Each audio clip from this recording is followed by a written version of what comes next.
13장 14절에 짐승 앞에서 받은 바 이적을 행함으로 저 위에서 들고 되겠네. 11절부터. 그러니까 여기 지금 13장에 짐승 두 마리가 있죠. 짐승 두 마리. 그 제목에 짐승 두 마리. 적그리스도입니다. 짐승 두 마리가. 그러니까 실제 짐승이 아니고 사람을 짐승이라고 부른 거예요. 여기 이제 두 명의 사람이 나타날 건데 13장 1절에 보면은 이제 내가 보니 바다에서 한 짐승이 나오는데 뿔이 10이요 머리가 7이라. 이게 지금 그 다니엘서에도 나오는 짐승입니다. 다니엘도 봤던 그 환상이에요.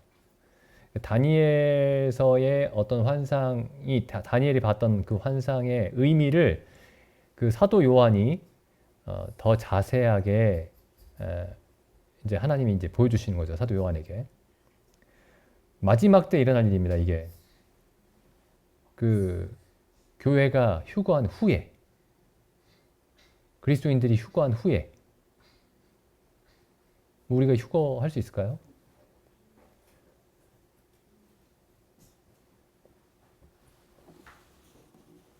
어쨌든 13장 내가 보니 바다에서 한 짐승이 나오는데 뿔이 10이요 머리가 7이라. 그 뿔에는 10 면류관이 있고 그 머리들에는 참람된 이름들이 있더라.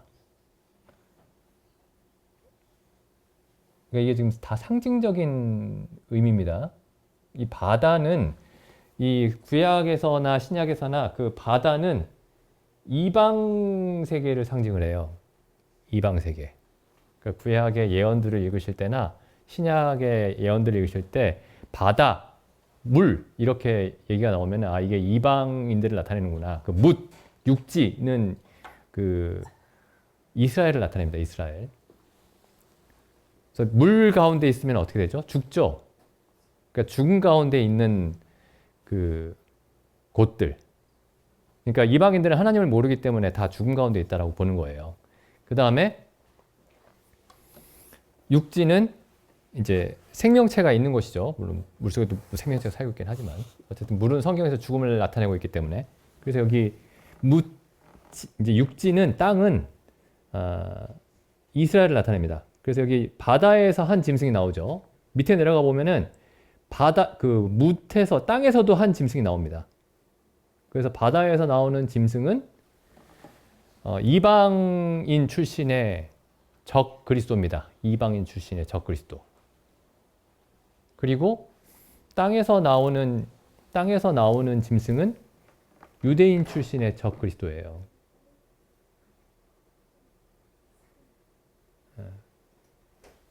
이게 보면은 종말론이 있어요. 종말론. 그러니까 종말이 그 예수님이 오실 때 어떤 일이 일어나느냐? 이 종말론에 대한 대표적인 어떤 견해가 세 가지가 있습니다. 그 성경에 신약성에 보면 천년왕국이 있죠. 천년왕국에 그 요한계시록에 천년왕국. 그 천년왕국을 어떻게 해석하느냐로 나뉘어요. 그게. 그 이제 대체로 세 가지로 나뉩니다. 이게 하나가 무천년설. 그러니까 무천년설은 천년왕국은 없다 이런 뜻이에요. 천년왕국은 없다. 그래서 그러면 요한계시록에 나온 천년왕국은 뭐냐? 그건 상징적인 의미를 가질 뿐이지 그 실제 천년왕국이 아니다. 무천년설. 그 다음에 하나는 후천년설. 제가 대략 말씀드리는 거예요. 후천년설. 그건 이제 천년이 지난 후에 그리스도가 오신다. 이게 후천년설입니다. 후천년설. 그리고 세 번째가 전천년설.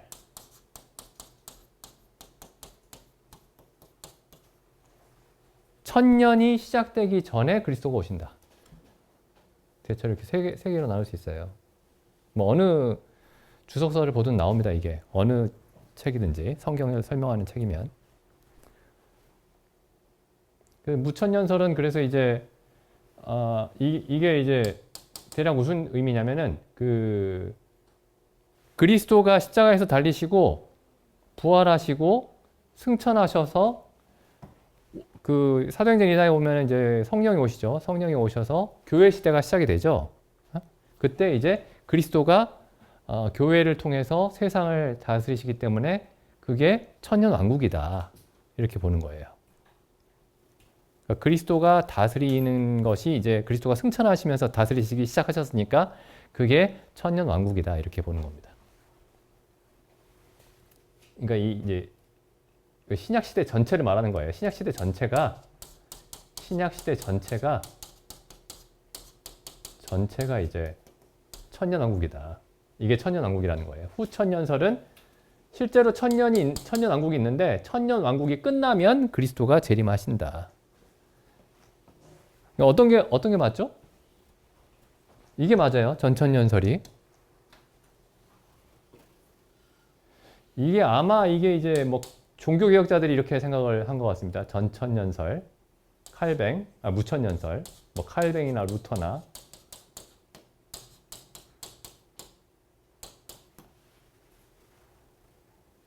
R.C. 스프롤도 이렇게 생각한 거였어요. R.C. 스프롤, 그 개혁주의 스터디 바이블. R.C. 스프롤 이분 제가 가끔씩 언급하는 분이죠. R.C. 스프롤 이분 설교 동영상 보시면 굉장히 도움이 많이 되는데 어쨌든 이 지금 천년왕국에 있어서는 이렇게 정확하지가 않죠. 전천년설, 후천년설은 이제 이런 거예요. 뭐 세상이 계속 좋아진다. 복음이 전해지면서 세상이 계속 좋아진다.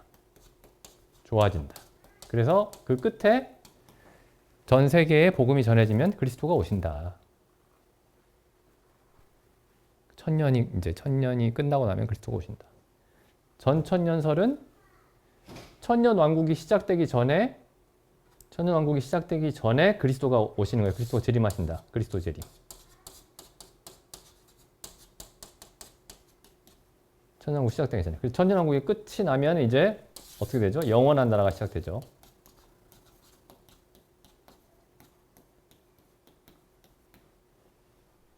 이게 전천년설이에요. 우리가 그 요한계시록을 문자적으로 이렇게 최대한 일관성을 가지고 해석을 하면은 이게 전천년설이 성경적입니다. 이 전천년설은 이게 처음으로 뒤집힌 게 이 전천년설이 무천년설로 이렇게 뒤집힌 때가 언제냐면은 어거스틴이라는 교부 때예요. 어거스틴이 이 천년왕국을 상징적으로 해석해 버립니다. 어거스틴이. 아마 그 이전에 오리게누스 혹은 오리겐이라는 사람이 처음 그런 비슷한 얘기를 했을 것 같고요. 확실치 않은데 어쨌든 어거스틴 이후로 어거스틴이 이제 5세기 때 사람이죠. 4세기에서 5세기에 걸쳐 있는 사람인데 그 어거스틴이 천년왕국을 상징적으로 해석합니다. 그래서 교회가 세상을 다스리는 때가 천년왕국이다. 이렇게 얘기를 하죠. 근데 그 이전에 교부들 있죠. 그 이전에. 그러니까 4세기, 5세기 이전에 그 교부들은 전부 다 전천년설을 지지했습니다. 그러니까 천년왕국이 시작되기 전에 그리스도가 오시고 천년 동안 그리스도께서 이 땅을 다스리시고 그리고 영원한 나라가 시작이 된다.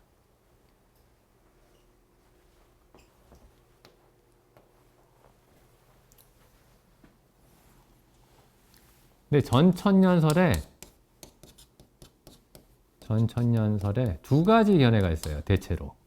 세 가지라고 할 수도 있는데 천년왕국이 여기 있어요. 일단 천년왕국이 여기 있으면은 이 앞에 천년왕국이 시작되기 전에 7년이라는 환란 기간이 있습니다. 7년 환란 기간이 있어요. 그 7년 환란 기간이 요한계시록에서는 언제부터 시작이 되냐면은 5장부터 시작이 돼요. 5장 혹은 6장부터 그리스도가 재림하실 때 19장이죠. 6장부터 19장까지가 7년의 환란 기간이에요. 그래서 여기서 그 6장에 보시면은 7봉인이 담긴 심판이라고 되어 있죠. 6장의 제목에. 7봉인에 담긴 심판. 그래서 7년 동안 일어나는 하나님의 심판입니다, 이게. 근데 이제 두 가지 견해가 있습니다, 대체로. 7년 환란이 시작되기 전에 교회가 휴거한다. 교회가 휴거한다. 교회가 하늘로 들림을 받는다. 그게 성경이 어디 있죠? 들림을 받는다는 얘기가? 이게 7년 환란 전이든 아니든 간에 교회가 들림을 받는다는 얘기가 있죠. 데살로니가 전서 한번 가볼까요? 데살로니가 전서 4장 보시면은 4장 16절 주께서 호령과 천사장의 소리와 하나님의 나팔로 친히 하늘로 쫓아 강림하시리니 그리스도 안에서 죽은 자들이 먼저 일어나고, 그러니까 먼저 죽은 사람들, 그리스도인들 중에 그들이 먼저 부활을 하고 그 후에 우리 살아남은 자도 그들과 함께 구름 속으로 끌어올려. 어디서 주님을 영접하죠? 주님이 이 땅에 오시면 땅에서 영접하는 게 아니고 주님을 어디서 영접하죠? 공중에서 주를 영접케 하시리니. 그러니까 들림을 받는 거예요. 옛날에 하도 한 1980년대인가요? 80년대 어디 중반쯤에 다미 선교회라는 데서 휴거가 임박했다라고 해가지고, 예? 사람들 다 재산 팔고 산에서 기다리다가 그날 지나갔던 그 기억이 나는데, 옛날 뉴스에 막 난리가 났었죠. 그때 한번 그렇게 광풍이 지나고 나서 사람들이 이제 휴거 얘기하면은 다 이제 제정신이 아닌 사람이라고, 기독교인들 중에서도 특히 휴거 얘기하는 사람들, 저 사람들 제정신이 아닌 사람들이라고 하는 그런 시선이 있었는데, 예? 여기 성경에 있는 말이에요. 공중에서 주를 영접한다. 5장 형제들아 때와 시기에 관하여는 너희에게 쓸 것이 없음은 주의 날이 밤에 도적같이 이를 줄을 너희 자신이 자세히 알미라. 저희가 평안하다, 안전하다 할 그때에, 평안하다 안전하다 할 그때에 잉태된 여자에게 해산 고통이 이른 것 같이 멸망이 갑자기 저희에게 임하리니 결단코 피하지 못하리라. 갑자기 임할 것이다. 이렇게 돼 있죠. 근데 여기 보면은, 물론 여기 이제 5장 2절 같은 경우에 이제 이게 이 주의, 이거 좀 복잡하긴 한데, 성경 보면 이제 이 주의 날과 그리스도의 날을 구별하는 사람들이 있습니다. 주의 날과 그리스도의 날을. 주의 날은 여호와의 날이에요. 구약에서는 여호와의 날. 주의 날과 그리스도의 날을 구별하는 사람들이 있습니다. 저도 구별을 해요. 저도 구별을 하는데 한번 성도님들이 한번 확인을 해보시죠. 구약에서 여호와의 날이라는 말을 찾아가지고 성구사전에서 찾아보시면 그 날은 심판의 날입니다. 세상에 엄청난 전쟁과 질병과 엄청난 자연재해들이 한꺼번에 일어나는 날이 여호와의 날이에요. 근데 여기 그리스도의 날은 여기 주의 날이 아니고, 이제 그 고린도전서에 보면은, 고린도전서 1장 8절에 보면은 주께서 너희를 우리 주 예수 그리스도의 날에, 이렇게 돼 있죠. 이 날은 형벌과 심판의 날이 아니죠. 주께서 너희를 우리 주 예수 그리스도의 날에 책망할 것이 없는 자로, 이 날은 상 주시는 날입니다. 상 주시는 날. 데살로니가 전서 1장에 보시면, 방금 우리가 데살로니가 전서 4장을 읽었었죠. 데살로니가 전서 1장에 보시면 1장 9절, 저희가 우리에 대하여 스스로 고하기를, 그러니까 그 우리가 어떻게 너희 가운데 들어간 것과 여기 우리는 이제 사도 바울과 그리고 바울과 같이 그 복음을 전하는 사람들이죠. 그 사도 바울과 복음을 같이 전하던 그 선교사들이 어떻게 데살로니가에 들어갔으며 그 너희가 데살로니가 교회의 성도들이 어떻게 우상을 버리고 하나님께 돌아와서 살아계시고 참되신 하나님을 섬기며 그 다음에 또 어떻게 되죠? 또 죽은 자들 가운데서 다시 살리신 그의 아들이 하늘로부터 강림하심을 기다린다고 말하니 그리스도의 강림이죠. 그리스도의 강림을 기다린다고 말하니 그리스도의 강림하시는 목적이 뭐죠, 여기서? 하나님의 진노를 표현하기 위해서가 아니고 여기 뭐라고 되어 있죠? 장래 노하심에서 우리를 건지시는 예수시라. 이렇게 되어 있죠. 그러니까 그리스도의 강림하심과 하나님의 노하심은 다르죠. 다르죠. 여기 하나님의 진노하심은 여기 앞에 로마서에 가보시면은 로마서 2장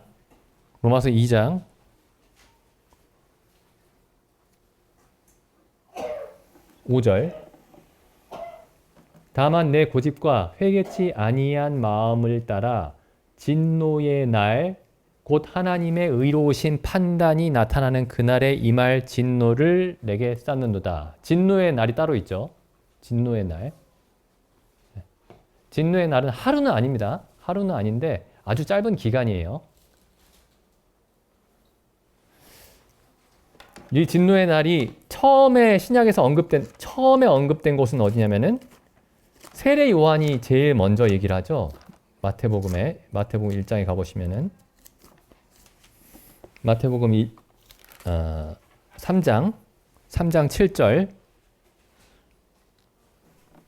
요한이 많은 바리새인과 사두개인이 세례 베푸는 데 오는 것을 보고 이르되 독사의 자식들아 누가 너희를 가르쳐 임박한 진노를 피하라 하더냐.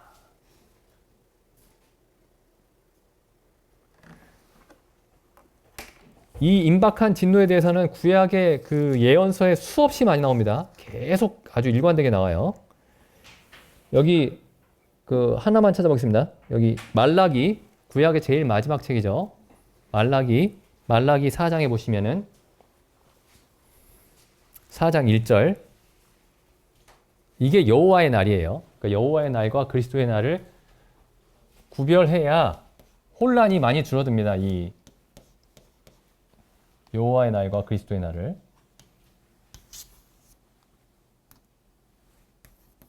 여호와의 날. 이게 여호와가 주예요, 주. 여호와라는 말을 주님, 주의 날, 똑같은 말입니다. 주의 날. 그리고 그리스도의 날이 있어요. 그리스도의 날은 구원의 날입니다. 주의 날과 여호와의 날은 심판의 날이에요. 여기 말라기야 4장 1절 보면은 만군의 여호와가 이르노라 보라 극렬한 풀무불 같은 날이 이르리니 교만한 자와 악을 행하는 자는 다 초계 같을 것이라.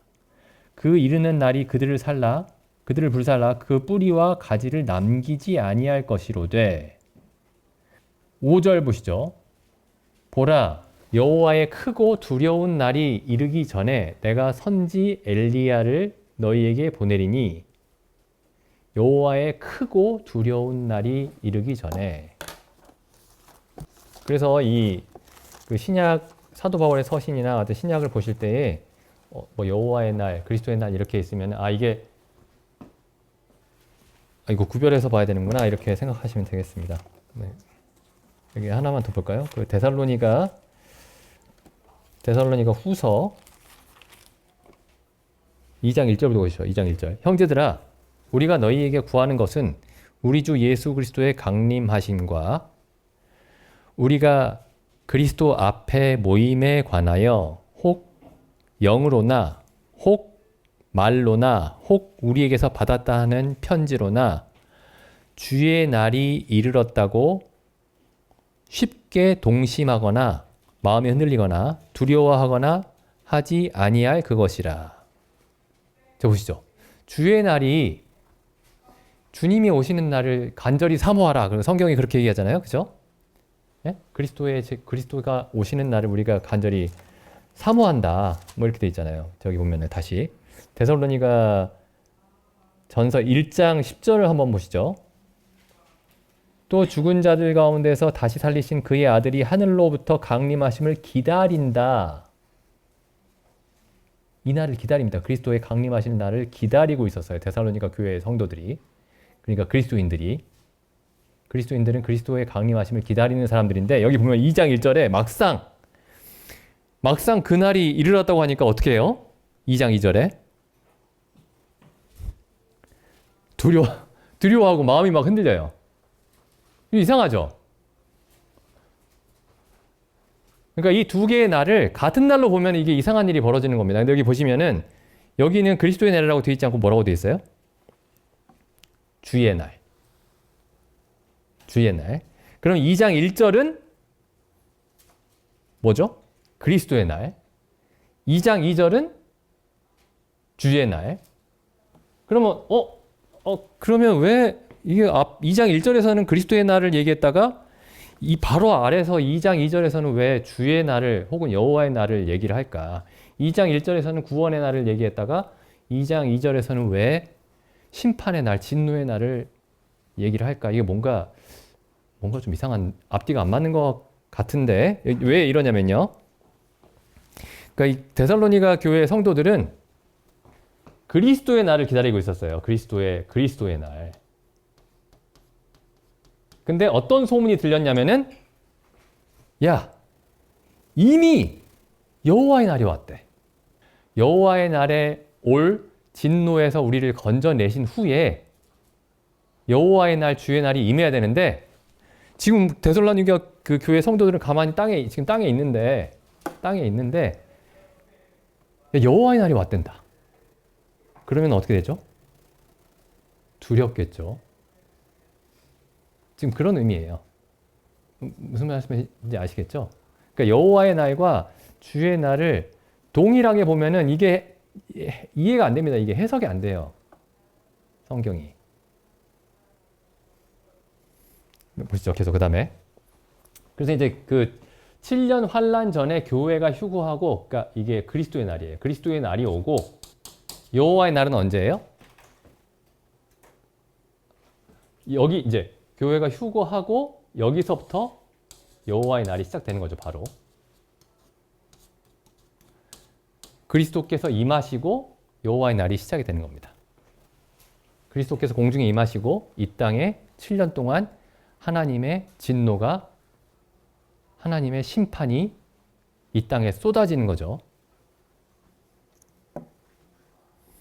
그러면 이 땅에 하나님의 진노가 어떻게 시작이 되느냐? 여기 데살로니가 후서 2장 2절에 보면은 2장 3절 보시죠. 누가 어떻게 말해도, 그러니까 이 막 헛소문이 돌고 있었어요. 성령의 계시를 받았다라고 얘기하는 사람들이 있었고, 혹은 2장 2절에 말로나 사도 바울이 이렇게 말하더라 라고 하는 사람들도 있었고, 혹은 사도 바울에게서 이렇게 쓰여진 편지를 받았다, 여호와의 날이 이미 임했다라는 편지를 받았다라고 하는 거짓말들이 막 횡행했던 겁니다. 이때.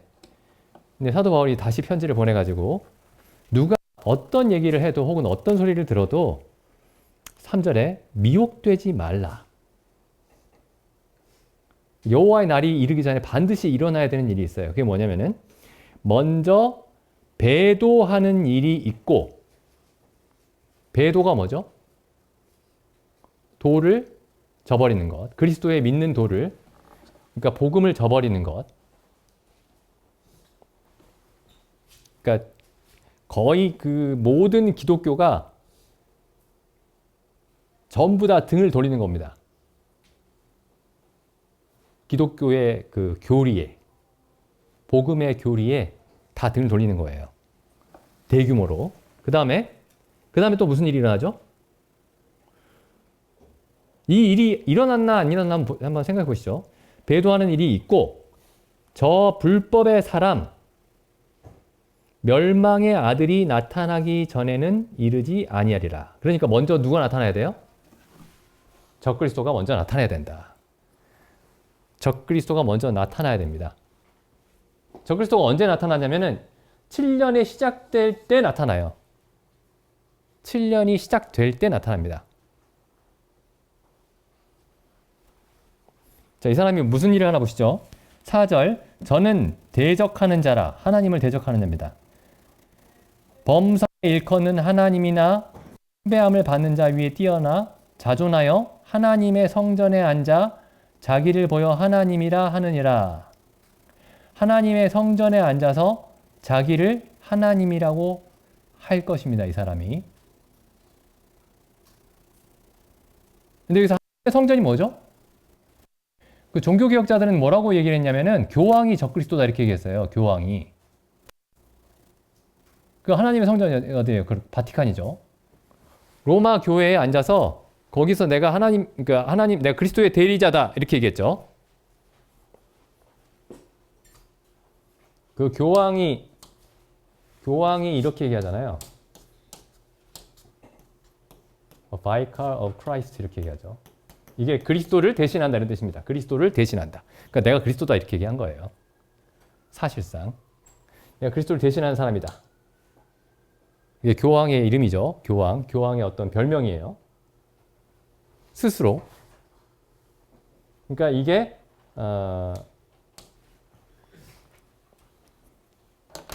이게 스스로 지금 데살로니가 후서 1장 4절에 사도 바울이 예언하고 있는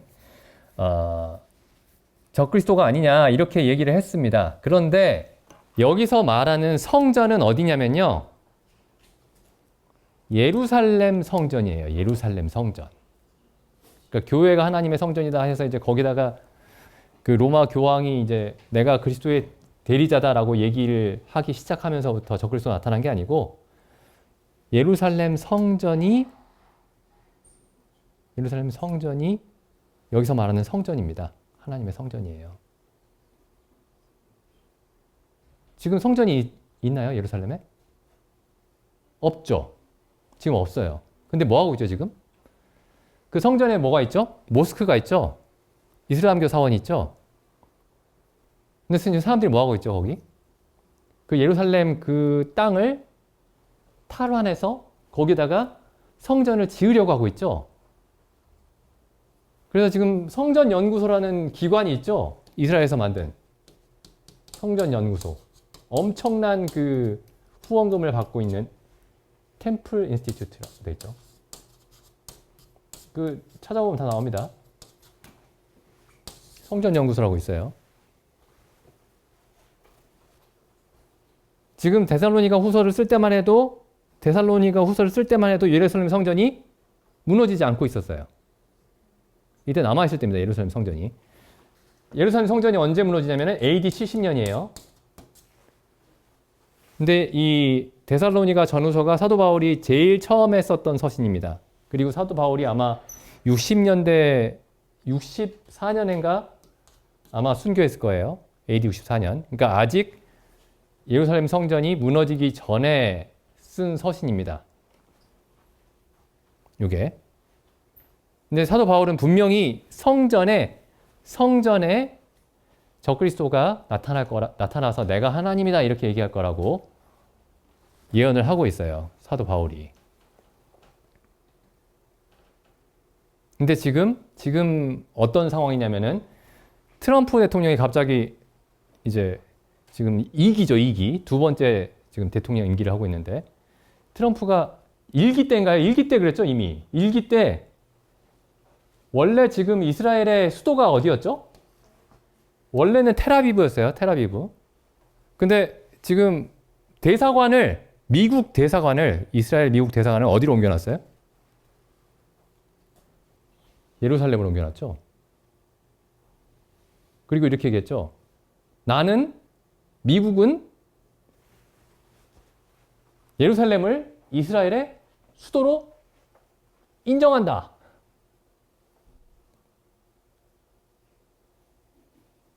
그러니까 한 번도 그런 적이 없어요. 그러니까 이스라엘이 1947년에 생겨났죠. 나라를 되찾았죠. 그러니까 AD 70년에 예수님이 AD 30년에 십자가에 달리셨죠. AD 70년에 예루살렘이 무너졌죠. 이스라엘이 없어졌어요. 그리고 1900년 정도 지난 다음에 나라를 되찾았습니다. 그리고 그 이후로 지금까지 한 번도 예루살렘이 이스라엘의 수도입니다 라고 미국 대통령이 공식적으로 인정해 준 적이 없는데 트럼프가 갑자기 내가 인정할게 이렇게 얘기한 거예요. 이 사람 보통 사람 아니죠.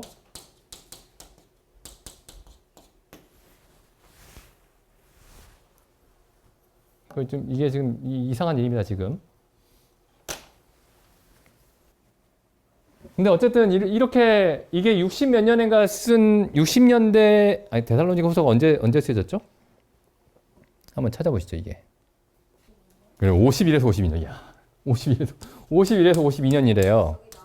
예. 51에서 52년에 쓰여졌다고 합니다. 예? 그리고 이제 한 20년쯤 지나서 예루살렘이 없어졌어요. 예루살렘 성전이 없어졌어요. 그럼 어떻게 성전에 적그리스도가 나타나냐? 성전이 없어졌는데 예루살렘 성전이 그죠? 그러니까 지금 종교 개혁자들이 활동했던 때가 언제예요? 1500년대죠?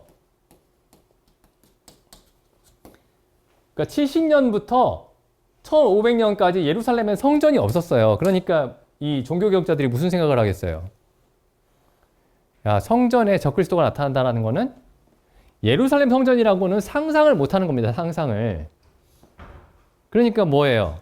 로마 교회가 세계에서 가장 영향력 있는 교회니까 로마 교회의 그 감독, 주교가 내가 그리스도다 라고 얘기하면 그게 적그리스도라고 생각을 한 거예요. 근데 사실은 초기에 100년에서 기원 후 100년에서 AD 100년에서 한 300년 사이에 이때에 활동했던 그리스도인들이 있어요. 이 사람들 글이 지금도 많이 남아 있는데 우리말로도 번역이 되어 있습니다. 이때 이제 교부들이라고 하죠. 교부들 중에 어거스틴 이전의 교부들이 뭐라고 얘기를 했냐면요. 이 사람들이 어떻게 예언을 해석을 했냐면은 그러니까 이때는 이미 언제예요? 100년에서 300년 사이니까 이때는 예루살렘 성전이 없을 때죠. 근데 이때 뭐라고 예언을 했냐면은 이 사람들이 예루살렘 성전이 반드시 다시 지어질 것이다 라고 이때부터 예언을 하고 있었어요. 이때부터. 근데 얼마나 예루살렘 성전이 무너졌냐면은 아예 다 불타가지고 다 없어졌습니다. 완전히.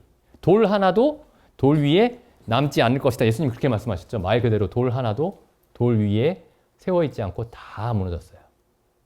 근데 이때 그리스도인들이 계속해서 예루살렘 성전이 다시 세워질 거야. 다시 세워질 거야.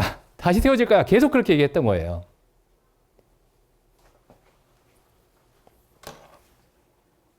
보시죠. 적그리스도가 나타나서 성전에, 그러니까 일단 예루살렘 성전이 서야 되겠죠. 예루살렘 성전이. 지금 굉장히 묘한 일이 벌어지고 있어요. 예루살렘에서는. 예루살렘을 보면은 이렇게 그림을 대충 그려보면은 여기에 그 이슬람 성전이 있습니다. 이슬람 성전이. 예루살렘 성전터에, 옛날 예루살렘 성전터에 이슬람 성전이 서 있어요. 회교 사원이. 그럼 어떻게 되죠? 얘네랑 전쟁을 해서 이걸 무너뜨려야 되겠죠. 야, 이거 보통 일이 아니다. 사람들이 이렇게 예상을 하고 있었는데 최근에 얼마 전부터가 무슨 얘기가 나오냐면은 야, 이게 자세히 고고학적인 어떤 조사를 해보니까 성전 원래 터는 여기가 아니고 요 바로 옆에들 바로 옆이다. 이런 얘기가 나와요, 지금. 그럼 어떻게 되죠? 야, 이거 잘 정치적으로 잘 해가지고 여기다 짓겠다는 거예요, 지금 이걸. 요새 좀 심상치는 않습니다, 여기 이스라엘 상황이. 뉴스 한번 찾아보시죠. 근데 일단 성전이 지어져야 되고 그 다음에 이 사람이 내가 하나님이다 이렇게 나타나야 돼요. 지금 시간이 없으니까 제가 여기 다음에 자세히 더 설명을 드리겠습니다. 근데 어쨌든 이게 이제 천년왕국이 있고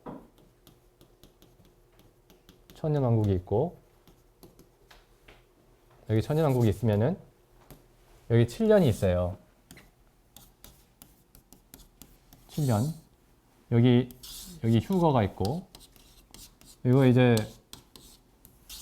이거 동영상으로 밖에 나가면 저 사람 저기 세대주의자 교회네 이럴 텐데 어쨌든 휴거가 있고 여기서부터 이제 그 진노의 날이에요. 그 세례요한이 얘기했던 임박한 진노의 날.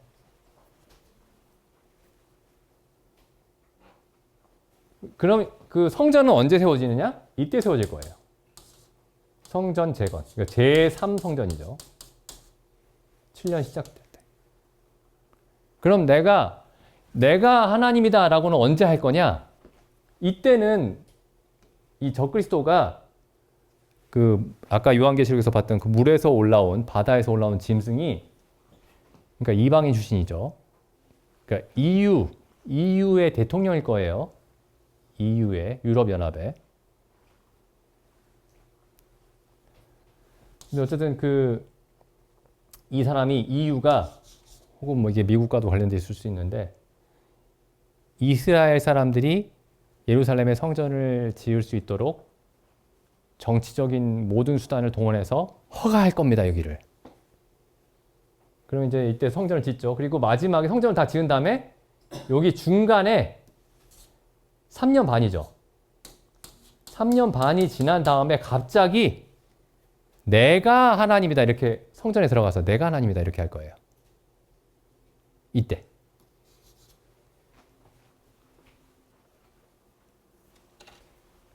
근데 여기 보시면은 지금 이게 이 예루살렘의 성전을 재건하려면은 이게 어떤 일이 이루어져야 될까요?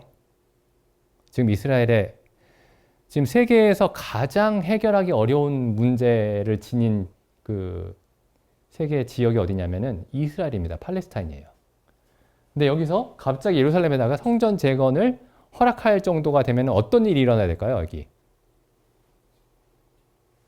전 세계가 거의 잡음이 없이 한 목소리를 내야 돼요.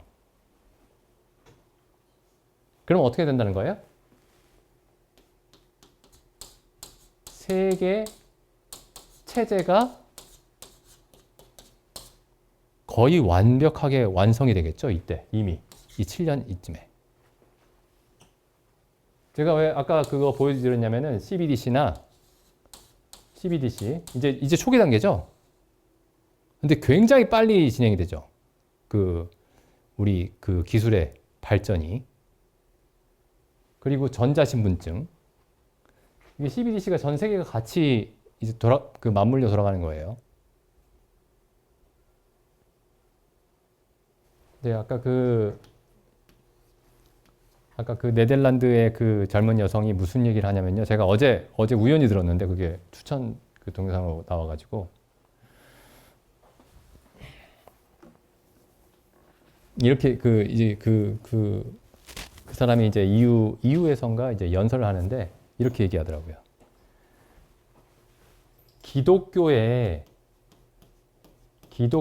서양의 기독교가 서구 기독교의 사상 혹은 가치가 몰락하면서 일어난 일이 뭐냐? 지금 세계에서 일어나고 있는 모든 지금 비정상적인 일들이 서구 기독교 사상과 가치가 몰락하면서 일어나는 일이래요. 근데 서구 기독교의 가치, 이 사상이 몰락하면서 이 여자가 딱 한마디 합니다. 사람들이 뭘 무서워하게 됐다? 내세가 없어졌죠, 내세.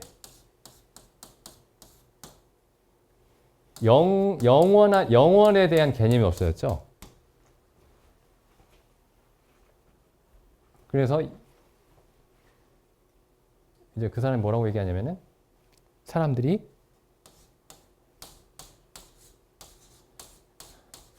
죽음을 두려워하게 됐다.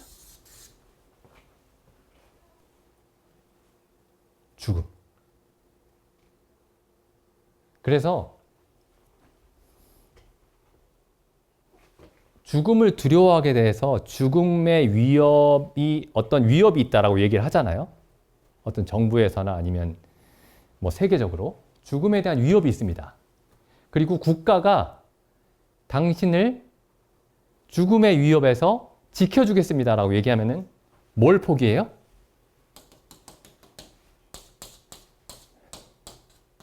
자유를 조금씩 국가에게 내어줍니다. 그러니까 제가 지금 뭐 아마 지금 성도님들이 저하고 같이 한 30년 가까이 있었잖아요. 제가 정치적인 얘기 거의 안 하는데 지금 정치적인 얘기를 제가 하기 시작한 게 몇 달 안 돼요. 한 번도 한 적이 없어요, 제가. 코로나 때도 별로 안 했죠. 제가 정치적인 얘기를 하는 게 아닙니다, 지금 이게.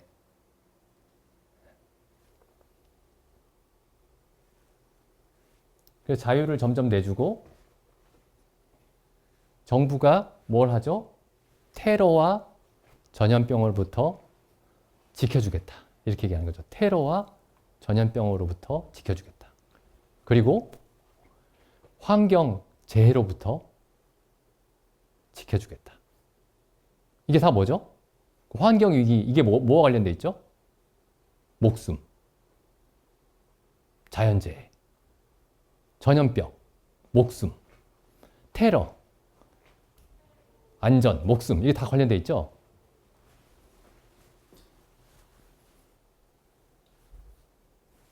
근데 이걸 세계 체제를 점점 만들어가는 겁니다. 전 세계가 공조하는 어떤 체제가 만들어지는 거예요. 그럼 결국에 거기에 누가 나타나죠? 그 끝에 적그리스도가 나타나는 겁니다.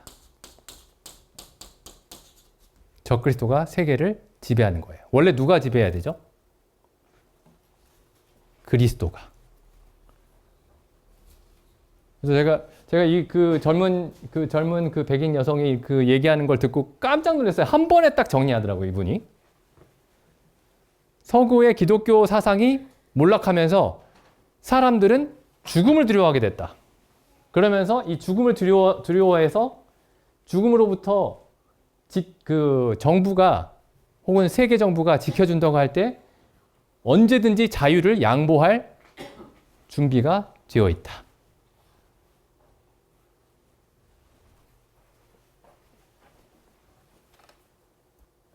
여기 그래서 히브리서에 보면 이렇게 돼 있죠. 히브리서 2장 14절 2장 14절.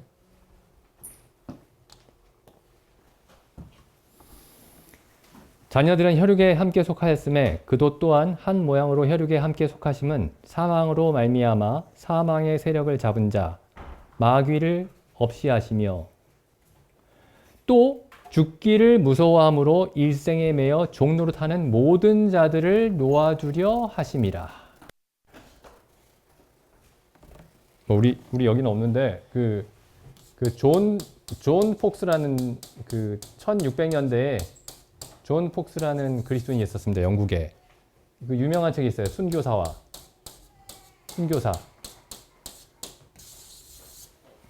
존 폭스의 순교사라가 아주 유명한 책이 있었어요. 영국 수많은 교회들에 책이 놓여 있었는데 세 권의 책이 놓여 있었습니다. 하나는 성경,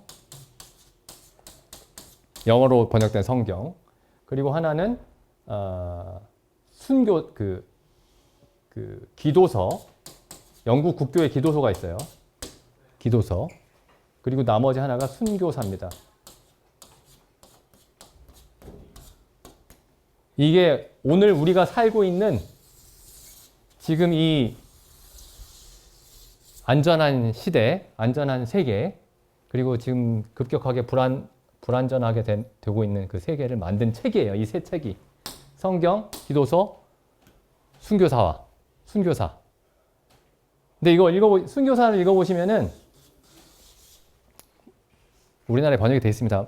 한 두 군데 출판사에서 번역된 것 같은데. 사람들이 죽음을 두려워하지 않습니다. 네? 특히 그 1600년대, 1500년대죠. 그 메리 1세 때 그 영어로 성경을 번역하고 영어로 성경을 읽었다고 해서 사람들을 다 잡아다가 죽였는데, 어떻게 죽였는지 제가 지난번에 말씀드렸죠. 보통은 중세 시대에도 그렇게 사람들을 죽이진 않았어요. 사람을 일단 죽이고 나서 불에 태웠습니다. 상징적으로 화형을. 근데 이때는 어떻게 했냐면요, 산채로 태웠어요. 산채로. 근데 사람들이 불에 타면서 사람들이 자기를 불타고 있는 자기를 구경하는 사람들한테 복음을 전하면서 불에 타 죽습니다. 복음을 전하면서.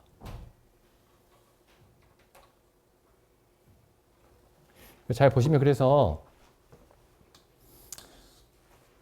이 말씀 굉장히 중요한 것 같아요. 2장 15절. 이브리서 2장 15절. 죽기를 무서워함으로 일생에 매여 종로로 사는 모든 자들을 놓아주려 함이라. 그러니까 두려워하면 안 됩니다. 그러면 누구의 세력 아래 들어가죠? 14절에 사망의 세력을 잡은 자의 아래로 들어갑니다.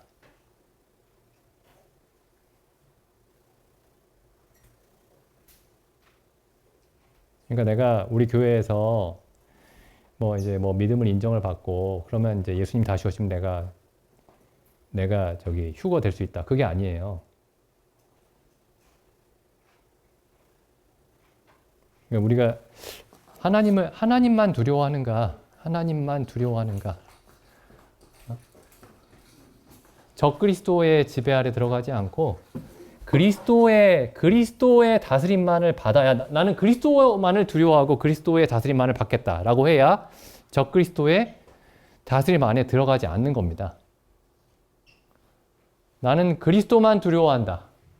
예수 그리스도 외에, 하나님 아버지 외에 나는 아무것도 두려워하지 않겠다.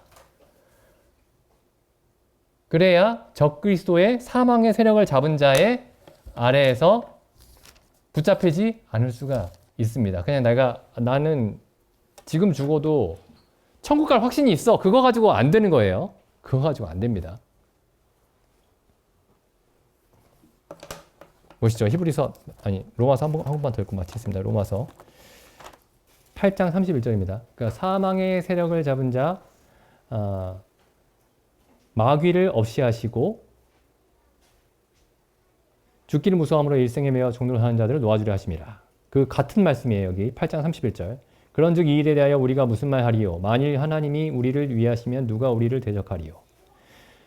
자기 아들을 아끼지 아니하시고 우리 모든 사람을 위하여 내어주시니가 어찌 그 아들과 함께 모든 것을 우리에게 은사로 주지 아니하시겠느냐? 누가 능히 하나님의 택하신 자들을 송사하리요? 의롭다 하신 이는 하나님이시니 누가 정죄하리요? 죽으실 뿐 아니라 다시 살아나신 이는 그리스도 예수시니 그는 하나님 우편에 계신 자요 우리를 위하여 간구하시는 자시니라. 누가 우리를 그리스도의 사랑에서 끊으리요? 누가 우리를 그리스도의 사랑에서 끊으리요? 환난이나 곤고나, 이게 다 사망의 다른 이름들입니다. 환난이나 곤고나 핍박이나 기근이나 적신이나 위험이나 칼이랴. 기록된 바 우리가 종일토록 주를 위하여 죽임을 당게 되며 도살할 양같이 여김을 받았나이다 함과 같으니라. 그러나 이 모든 일에 우리를 사랑하시는 이로 말미암아 우리가 넉넉히 이기느니라. 내가 확신하노니 우리 이렇게 말할 수 있을까요? 저도 이 말씀 읽을 때마다 내가 이렇게 말할 수 있을까? 이런 생각을 하는데, 내가 확신하노니 사망이나 생명이나 천사들이나 권세자들이나 현재일이나 장래일이나 능력이나 높음이나 깊음이나 다른 아무 피조물이라도 우리를 우리 주 그리스도 예수 안에 있는 하나님의 사랑에서 끊을 수 없으리라. 하고 사람들이 불길 속에서 복음을 전하면서 죽음을 맞이했습니다. 우리가 내가 죽기를 무서워함으로 일생에 매여 종로를 타고 있었는데 그리스도로 말미암아 그 어떤 것도 우리를 그리스도의 사랑과 그리스도의 인도하심과 그리스도의 능력에서 결코 한순간도 끊을 수 없다라고 우리가 말할 수 있는지, 그리고 혹시 우리에게 그런 확신이 없다면 혹은 약하다면은 자기 딸을 구해달라고 했던 아버지, 딸인가요? 아들인가요? 주여 내가 믿나이다. 나의 믿음 없는 것을 도와주소서. 그렇게 기도했던 사람 있죠? 아들이었나요? 딸인가요? 주여 내가 믿나이다. 나의 믿음 없는 것을 도와주소서. 제가 이렇게 기도 자주 하는데 주여 내가 믿나이다 했다가 나의 믿음 없는 것을 도와주소서 이렇게 기도를 많이 하는데 두려움 없이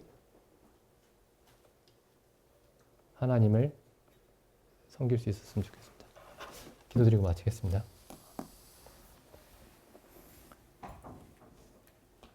하나님 아버지, 참 세상이 예수 그리스도의 복음을 잃어버리더니 참 모든 사람이 죽음을 두려워하고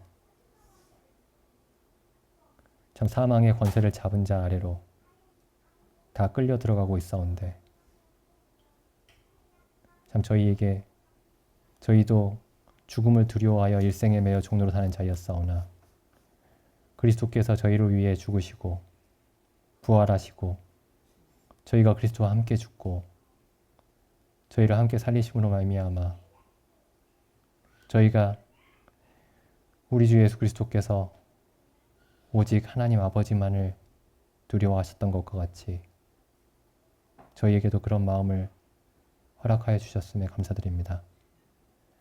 참 저희에게 오직 하나님만을 두려워하는 이런 마음을 항상 주옵시고 더욱더 주옵시고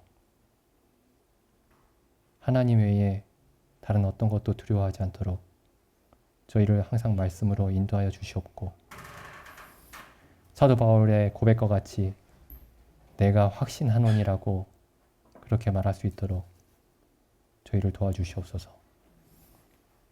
이 모든 말씀을 우리 주 예수님의 이름으로 기도드립니다. 아멘.